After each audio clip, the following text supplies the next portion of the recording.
अस्सलाम वालेकुम जी। आज जो केक नज़र आ रहा है ना आपको, ये मैंने बनाया है। और किस लिए बनाया है ये नज़र आ रहा होगा आपको, HBD यानी कि हैप्पी बर्थडे अबू बकर लिखा हुआ है, ठीक है। और ये है अबू बकर की आज है बर्थडे। अबू बकर कितने साल के हो गए हो? 8 साल का। और खड़े हो ज़रा, देखो जी, इन्होंने पहने हुए हैं दिल पाकिस्तान वाले कपड़े, क्योंकि वो कह रहे हैं कि मैं पाकिस्तान के महीने में पैदा हुआ था ना, तो मुझे आज यही वाले कपड़े पहना दो जी। बैठ जाएं। तो अब अबू बकर जो है ना हैप्पी बर्थडे करेंगे, अपनी केक काटेंगे, तो चलेगी। हैप्पी बर्थडे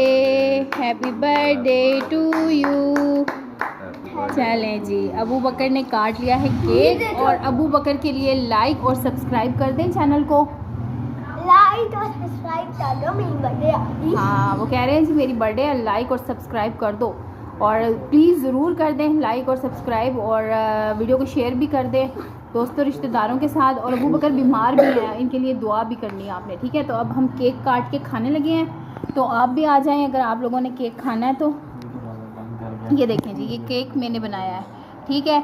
तो अगर आप कहेंगे ना तो मैं रेसिपी भी दिखाऊंगी किसी दिन, लेकिन उसके लिए दूसरा चैनल बनाना पड़ेगा और उसके लिए काफ़ी ख़र्चा हो जाता है, ठीक है ना। तो आप लाइक सब्सक्राइब करें ताकि मैं ये रेसिपी आपको दिखा सकूं।